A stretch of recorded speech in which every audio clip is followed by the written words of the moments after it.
So, okay, students. So we start in the last lecture we discussed about stereographic projections. So I think we built our foundations. You have to put in a little effort to learn it.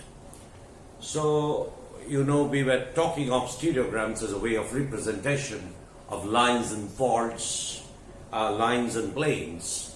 But these lines and planes essentially related to faults and faults. So I think, given the small amount of time that we are left, I think we should switch over to these two topics, faults and faults, and we will put in our stereographic problems for you in between.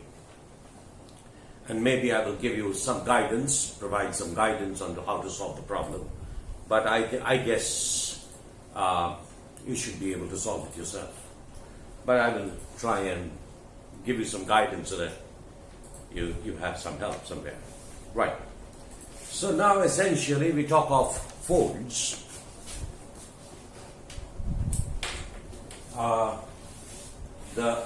First let me talk to you about the different features of a fold. This happens when some residual strain is left in rock, where the rock has been subjected to some sort of deformation, and the rock has accumulated some strain, and it has passed the domain of elasticity and has gone into the domain of, has crossed over the yield strength of the rock, and therefore it remains folded. That means there is residual strain in the rock. Right. So we now talk about folds of it. Let me first draw a fold, and then I describe you the different features.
So that's how a fold looks like. You can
So we start from here.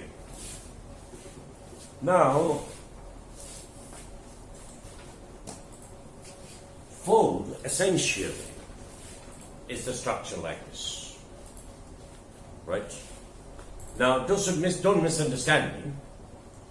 It can be like this, it can be like this, it can be like this, it can be like this, it can be like this, it can be like this, it can be like this. It could have any dimensional shapes. Have you understood? It could be like this, this, this, this, this. Everything is possible. Have you understood? Now, folds are not of one shape. As I told you, it can have different orientations in space. It all depends on what is the deformation plan or what is the stress-strain distribution that affects a particular rock at a particular time. That determines what will be the geometry. And also another thing, what was the original orientation of that particular layer. So there are many ways when a fold can operate. So just don't think that folds are like this. No. Folds are like that. It can be like this. It can be like this. It can be like this. It can be anything. And it can be open, or it can be this, and could be even tighter. The last part, that you have an open fold and that you have a tighter fold, you can imagine the situation where you have a layer and you fold it, so the angle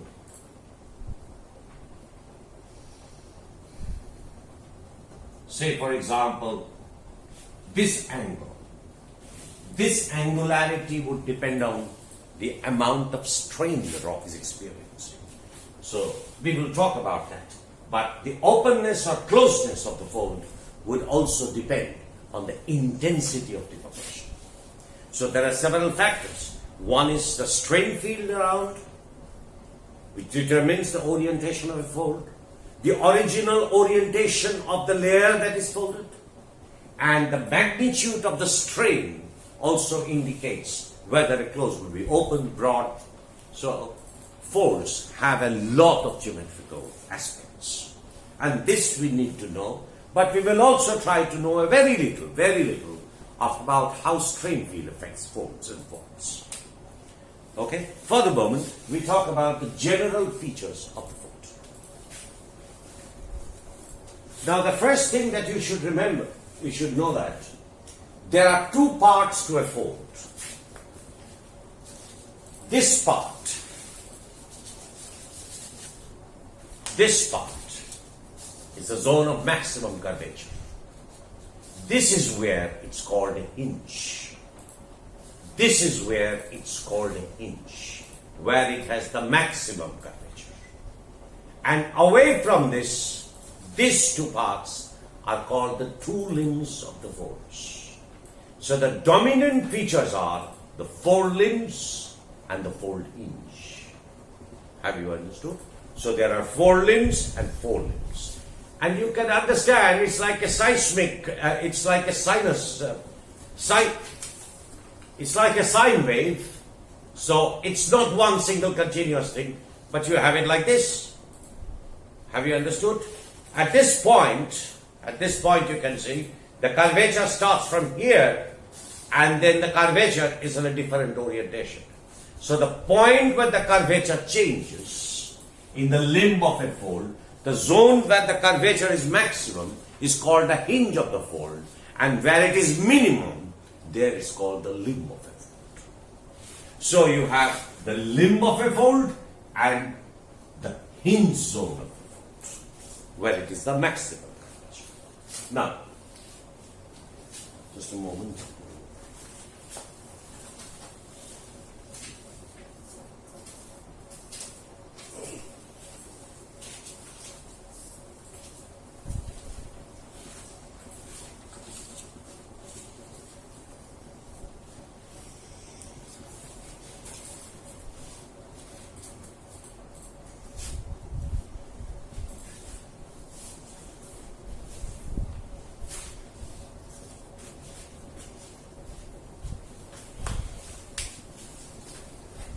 Now,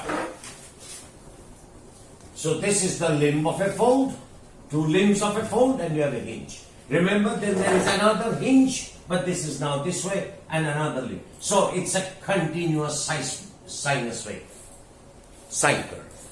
It just moves on this. Now, we are respecting, so you can understand, just like a sine curve, it will have something called a wavelength of a fold and the amplitude of a fold. The definition remains identical to what you do for the fold. What you do for a normal sine curve is the same logic that applies for the fold.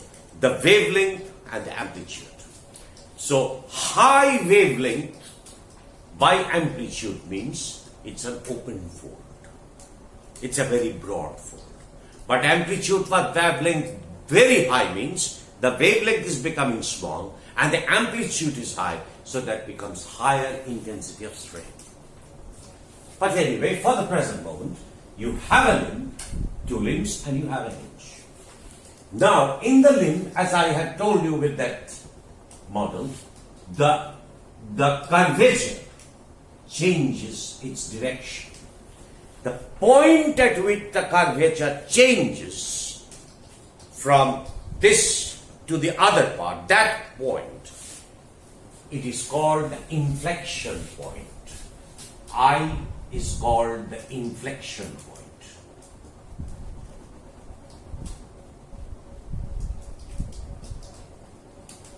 I is called the inflection point. So there are two inflection points flanking the hinge zone. Now, if you draw two tangents from the two inflection points to this, there will be an angle formed between the two tangents. This angle here. This is called, if I say, let's say this is theta, this is called the interlimb angle.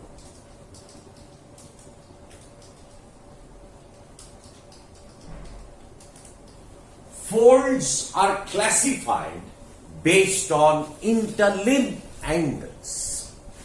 Folds are classified based on interlimb angles. Say, for example, the fold is called gentle fold when the interlimb angle is from 180 to 120 degrees. That means this angle is 180 to 120 degrees. Then you have what is called open fold, where it is 120 to 70 degrees. And then you have closed folds, which is 70 degree to 30 degree. And then there are tight folds, where the interlimb angle is between 30 degree to 0 degree. This is the four classification of folds based on interlimb angle. Have you understood?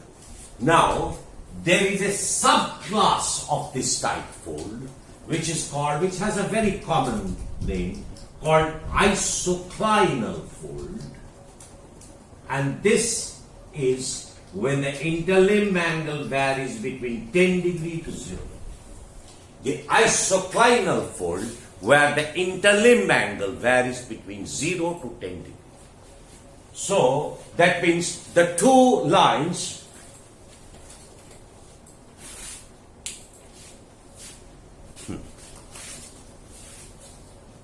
the two limbs are parallel.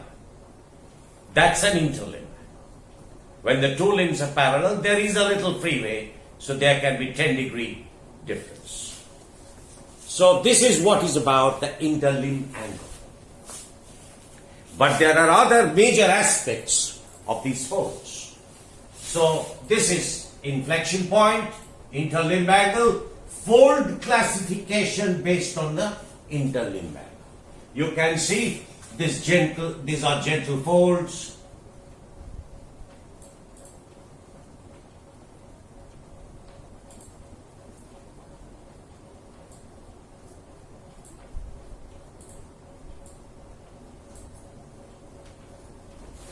So it's like this, essentially indicating intensity of strain. Right? Okay. So once we have done this, now we come to the other part. We have talked about the limb 1, limb 2, hinge zone. So when this is a plane, you can imagine, this plane has a dip and a strike. This is the strike direction. This is the strike direction. That means it's the intersection of the horizontal plane. So this is the strike direction and this is the dip direction. So a limb has, if it's a smooth plane, then it will have the same dip and strike. But normally there are curvatures, so the dip and strike changes. That is what we were talking about yesterday. Now, I told you about the hinge. Now, see, this point is where the curvature is maximum. That line is called the hinge line. Now, on a particular surface,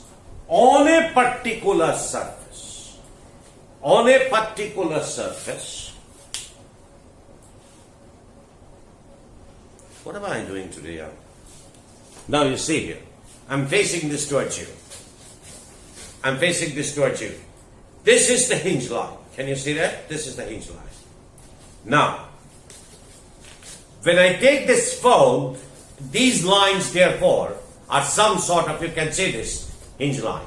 Now, when I see this line join the maximum curvature on a particular surface, that is the hinge line. If I do this below this, it will also be the same orientation. So that is what is called the hinge line. What is the hinge line? The hinge line is the loci of maximum curvature on a plane. That's what is called the hinge line.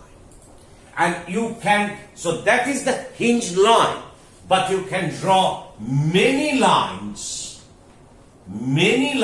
parallel to it. Does not change anything. But this is the actual hinge line. Have you understood?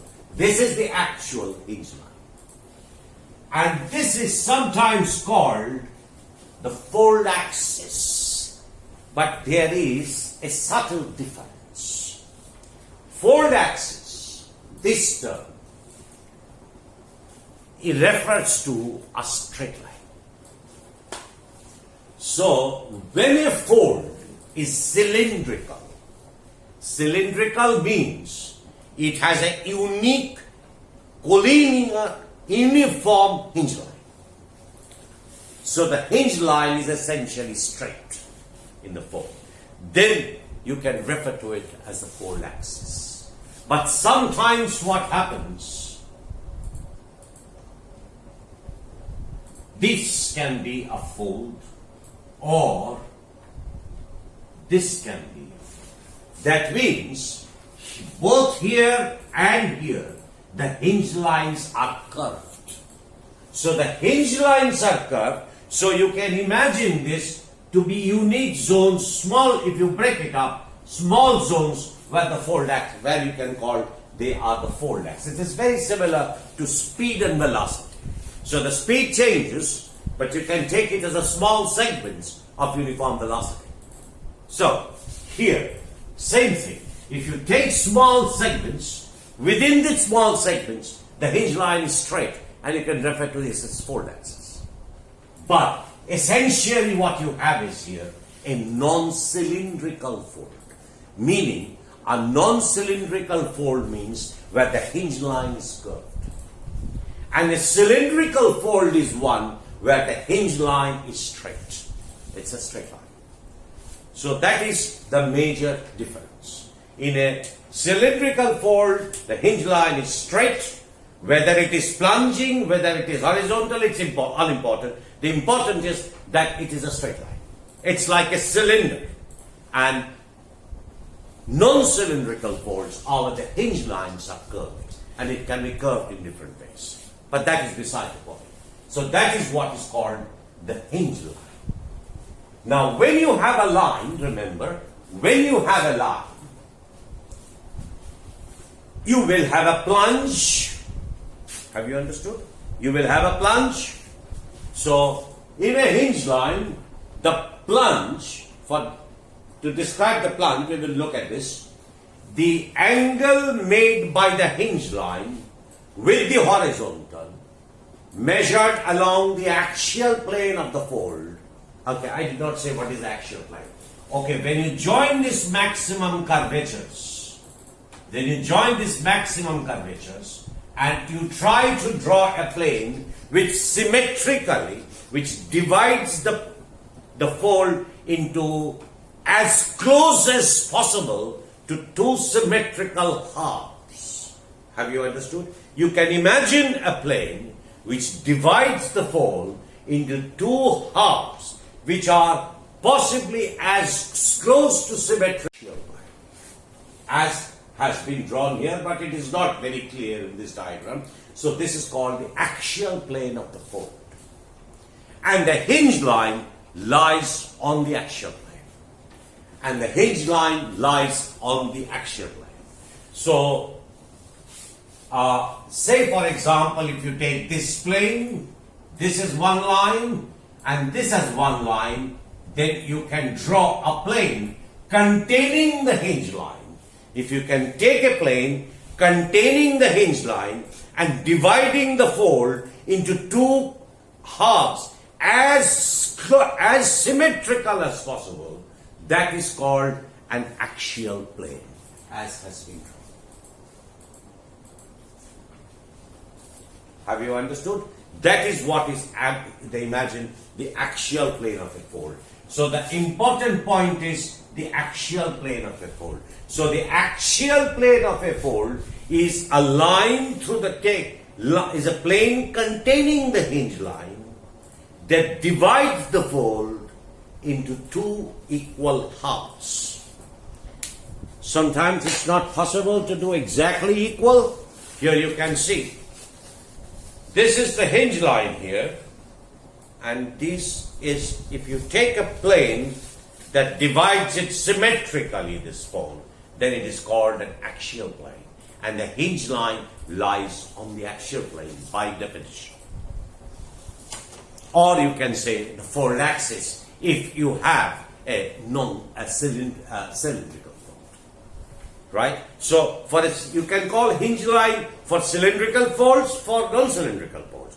Fold axis requires it to be a straight line. So for a non-cylindrical fold, you don't use the term fold axis. You use the term hinge line. Okay, then. So we continue our discussion. So now you have understood what is a hinge line and what is an axial plane, what is a limb, what is a hinge, what is an interlimb angle, and what is the axial plane. Now you can see, you can imagine that when you talk of a plane, it has a dip and it has a strike. So this is the strike of the axial plane. And this is the strike of the axial plane, as I have drawn. So the axial plane is also here. Here is the axial plane.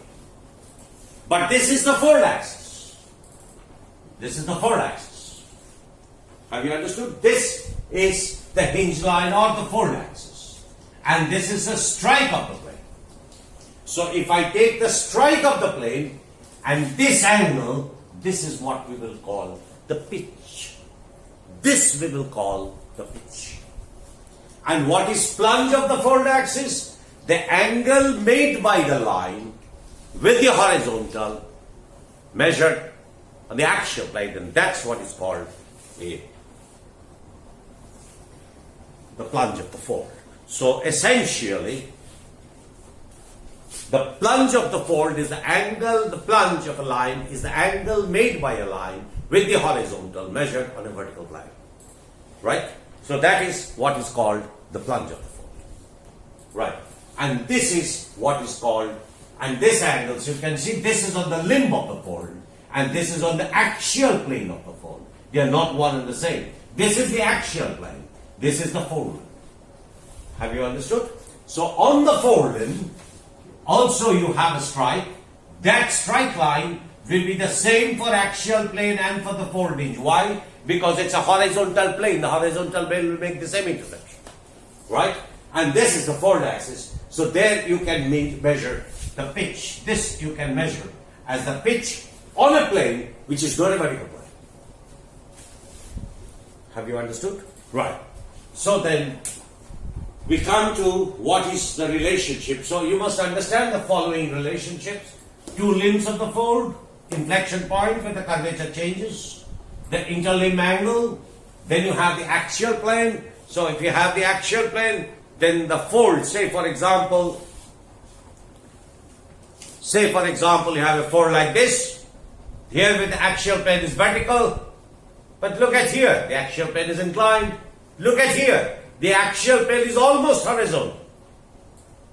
And at the same time, say for example, you have a fold like this. So the plunge, this line, the plunge is horizontal, but it could be like this. It could be like this, and it could be vertical. Do you see that? So the folds can also be classified based on the plunge of the fold axis and the dip of the axial plane.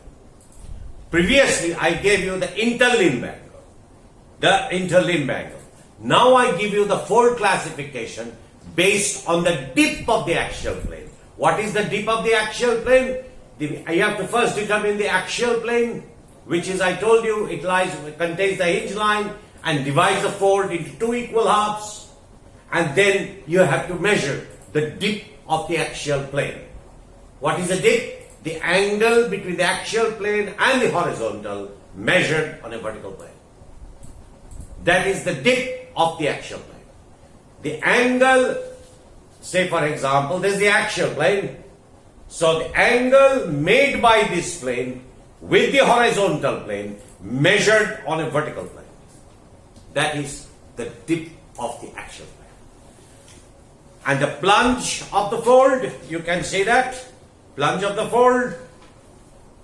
Can you see? The angle with the line, of the line, with the horizontal measured on the vertical plane. So that's called the plunge.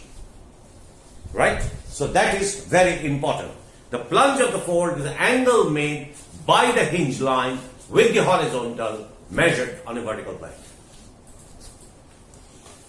Right. So now, I have given you the classification of folds based on interlimb angle, but now I will give you the classification of fold based on fold axis and axial plane.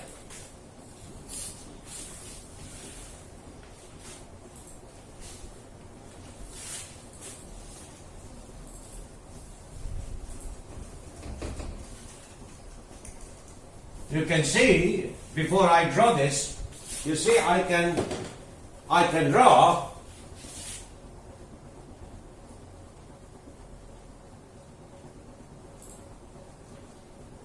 do you see that?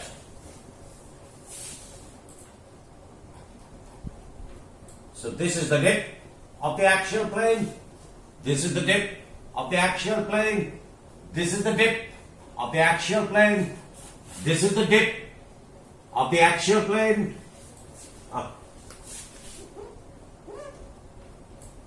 And this is the dip of the axial plane.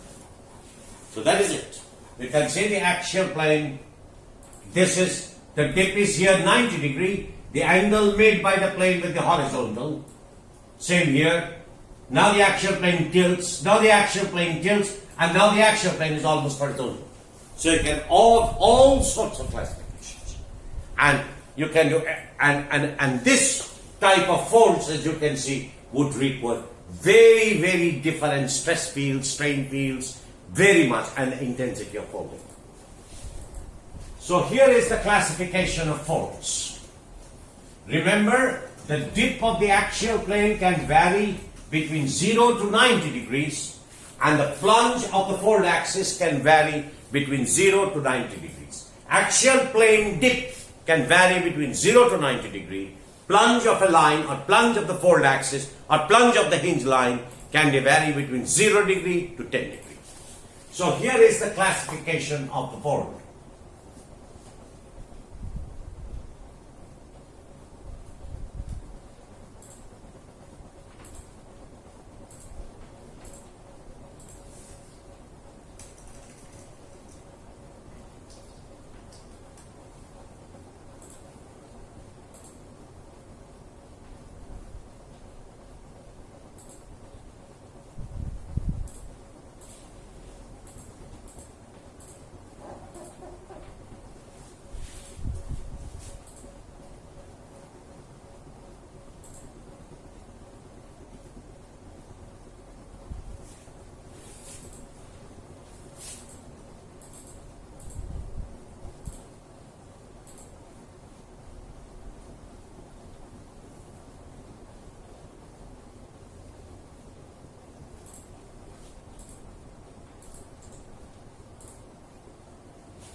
These are the two axes. Now, I will first write it. This is called upright folds.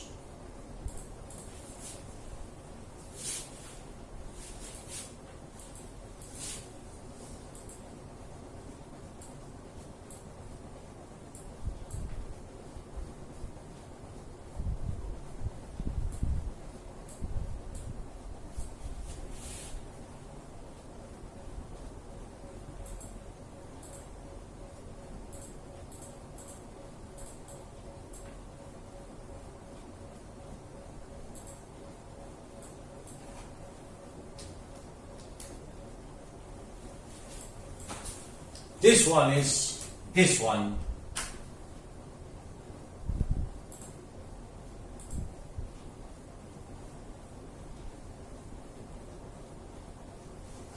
Is moderately inclined.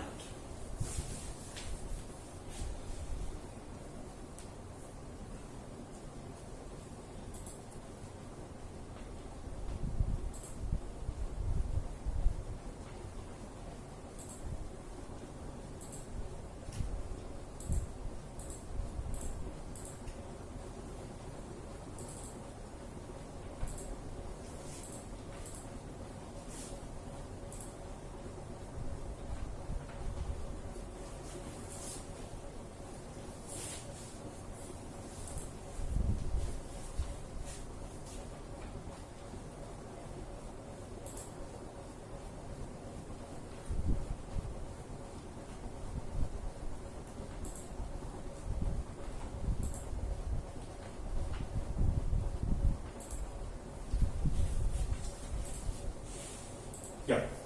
So this is the fold classification of the fold based on the axial surface as well as on the dip of the axial plane and the plunge of the fold.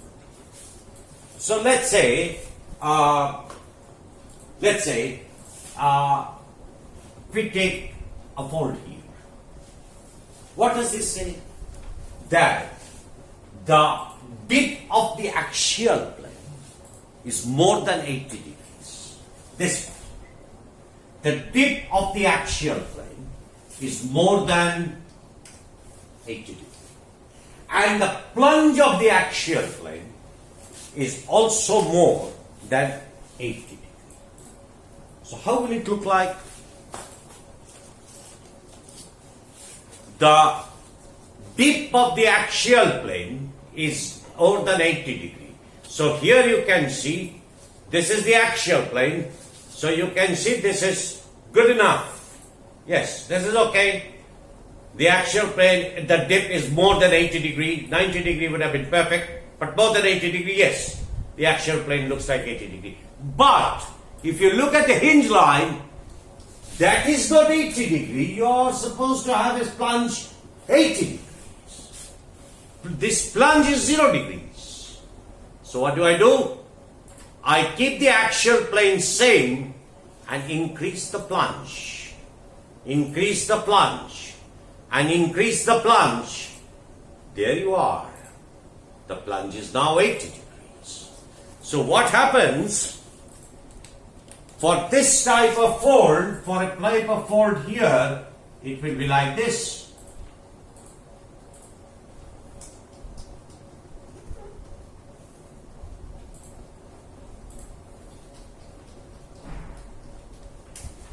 That's how it will be.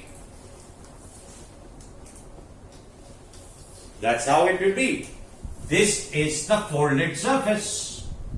This is the folded surface. And this is the axial plane. Have you understood? This is how the fold will look like. The fold axial plane is steep dipping, and you can see the hinge line. This is the hinge line. The hinge line makes an angle greater than 80 degrees.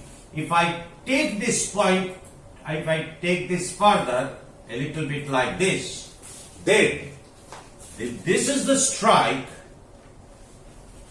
then you can see if this is the dip, more than 80 degrees, the hinge line is also in this direction. You see, I have drawn this line and this line parallel. So this is the pitch, and the pitch is almost 90 degrees. The pitch is almost 90 degrees. So this is how the fold will look like. It would look like this. It could have looked like this. It could have looked like this.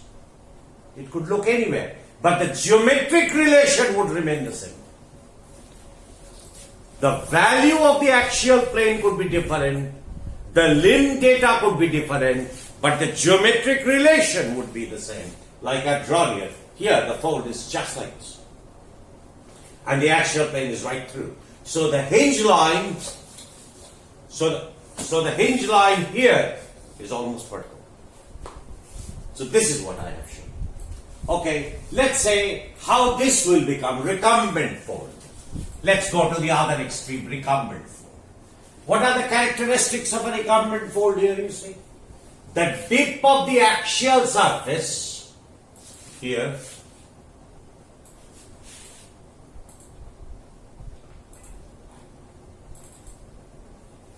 this is the plunge of the hinge line, and this is the dip of the axial surface. The dip of the axial surface is less than 10 degrees, and the plunge of the fold is also less than 10 degrees. The plunge of the fold is also less than 10 degrees. So let's take how the fold look like. So you see, this is the axial plane. You can see the axial plane is vertical. The dip of the axial plane is certainly not 10. If it is not 10, then I have to fold it like this. You see now, the dip of the axial plane is almost parallel to the horizontal. And the plunge of the fold, you see the plunge of the fold on the side? This is the plunge of the fold. The plunge of the fold is also less than 10 degrees. So how will it look like? How will this fold look like?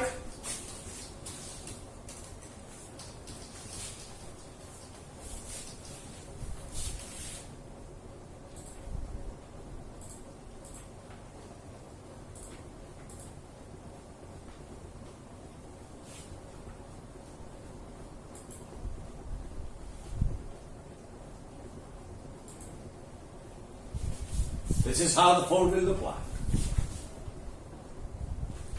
This is how the fold will look like. This is the axial plane. And this is the hinge of the fold. This is the hinge of the fold. And that is less than 10 degrees. Have you understood?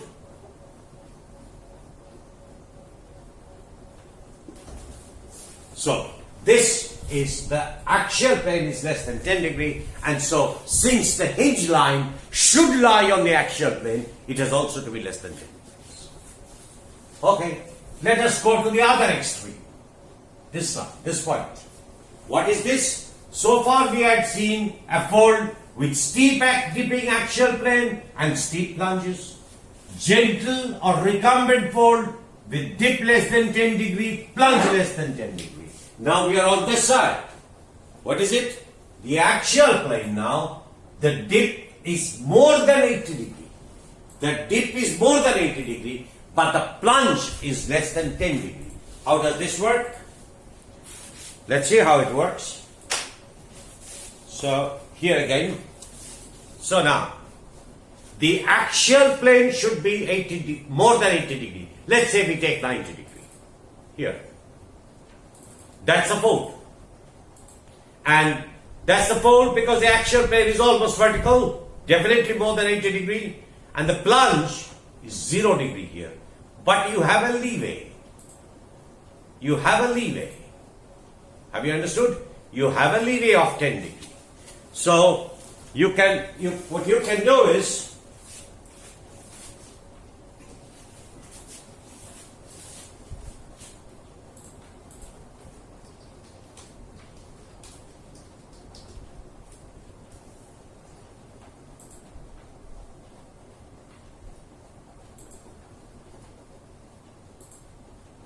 This is how the plane would look like.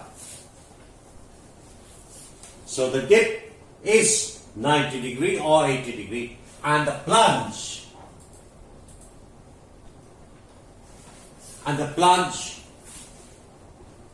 this is the axial plane, the plunge is less than 10 degrees. That's how the fold will look like.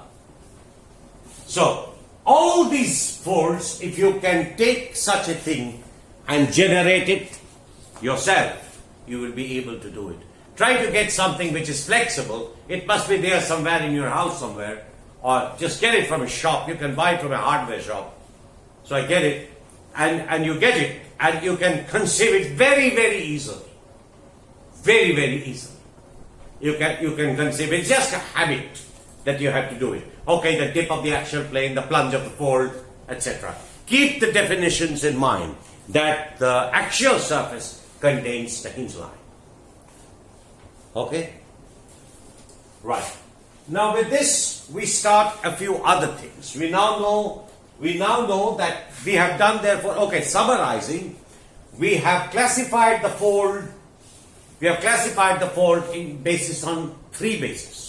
One is the interlimb angle between the two limbs. So we have open, closed, tight, isoclinal force. Then we have based on the dip of the axial plane. So we have steeply dipping, we have vertical folds, steeply inclined folds, moderately inclined fold, gently inclined fold, recumbent fold, the axial plane. Have you understood the axial plane?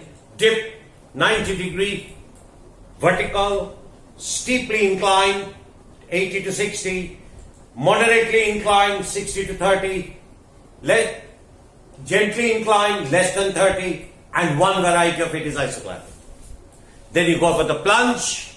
The plunge of the fold axis could be 0, gently dipping, 0 to here you can 30, gently, here you can see 10 to 30, this is horizontal folds. 0 to 10 is horizontal folds. 10 to 30, gently dipping, 30 to 60, moderately dipping, 60 to 80, steeply, not dipping, plunging, steeply plunging, and more than 90 degree vertical folds. So that is it.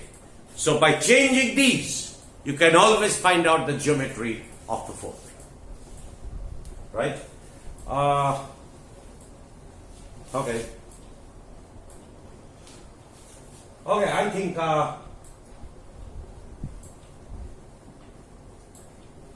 think I will stop here. I think it's okay. Just quickly.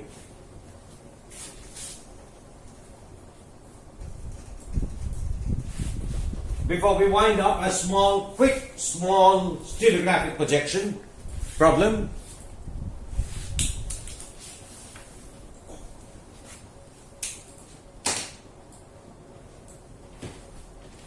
Let's say a limb of a fold, a limb of a symmetric fold. The two limbs of a symmetric fold. Listen to this. Two limbs, I'm giving you some informations. Two limbs of a symmetrical fold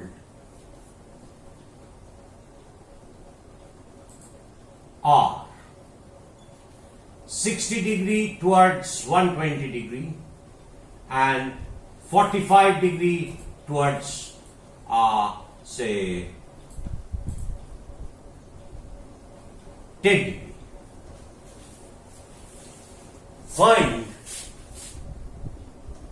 Find a hinge line, B axial line. The axial line. I will erase this.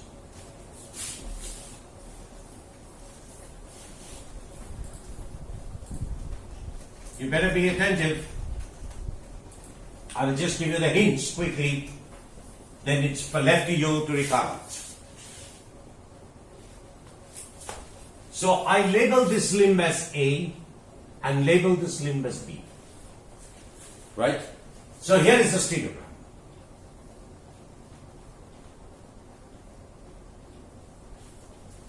Here is the stereogram, this is the north. Plane A, 120 degree. So, before 120 degree should be here. This is the dip line. And this is the strike line. 90 degree dips. I will do it a little fast. Dip is 1, so you have a point here for plane A and you have a point here. And now you have 60 degree towards 120 degree north. This is 0 degree dip, this is 90 degree dip, so 60 degree dip should be here somewhere. So this is my plane. This is plane A. Have you understood? So if I have plane A, then it should also have a pole. And remember, the pole, this I have done before, so I will not repeat it. I will go through it quickly. The angle between the pole and the plane on the dip axis, on the dip line, is 90 degrees. So in that case, this will be pole of A. This will be pole of A. And now erase the constructions. I will only leave the plane and the pole.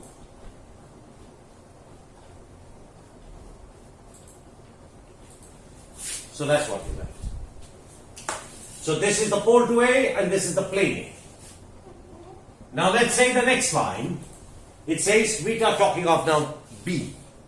So now, it says 45 degree towards 10 degree. So this is 0 degree, this is 10 degree. I draw a line. I draw a line, that's 10 degrees. Now, when I draw the line, I also know to draw the strike. So that is it. So I have 2 points on the horizontal to get the plane.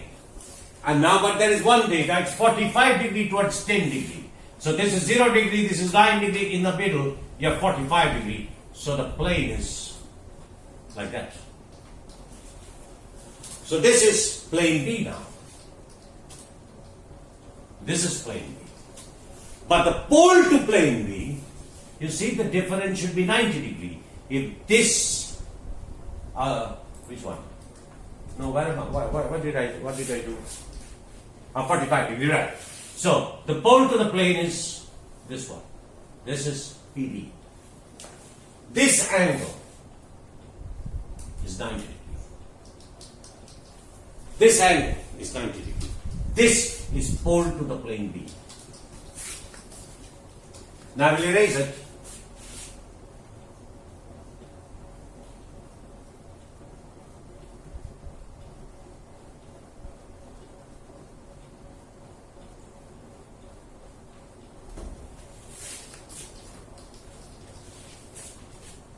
Now carefully watch what I am saying. You have no 2 planes and 2 poles. Now let's look at this line. What is this point? This point is where the 2 limbs meet. What is that line? The line is the fold hinge. So that line is the fold hinge. So if I do that, then the question was hinge line. Hinge line means what? Plungent direction. If you ask me a line, then the plungent direction. So what I do is I draw a straight line. Why? Because the plunge has to be measured on a vertical line. So I draw a straight line. And this angle amount is the plunge. And this direction is the pitch. So if you ask me, the fold axis that it has, the fold axis would be roughly about 45 degrees towards roughly 65 degrees. Degree north. That is the answer to question A. So the hinge line has a pitch, sorry, this is the direction of plunge. Plunge. So the magnitude plunge amount is 45 degree. The plunge direction is 65 degree north, roughly. That's the answer. But it asks me another question, the axial plane. So axial plane is a plane. So if you have to have a plane, you have to have two points. I know by definition the axial plane contains the hinge line. No problem. So I have one point. Where is the other one? Where is the other one? That's the catch. What does it say? A symmetric fold. That means the axial plane should be the angle bisectors of the two limbs of the folds. So there is another property that the axial plane should be the angle bisector of the fold limbs. Have you understood? So now what do I do? How do I find the angle? When I need to find the angle between two lines, I need to generate a plane, right, to find the angle. So if PA and PB are two poles, you know, finding the pole is also the same thing. So if I find the poles, so it's something like this. This is the plane containing the pole. The poles to limbs. That is the line. On this plane, both the poles lie.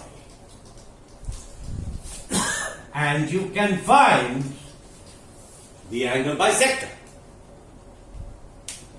Have you understood? And you can find the angle bisector. And then, since you find the angle bisector, and you find this, so I take a line to join this. This is my axial.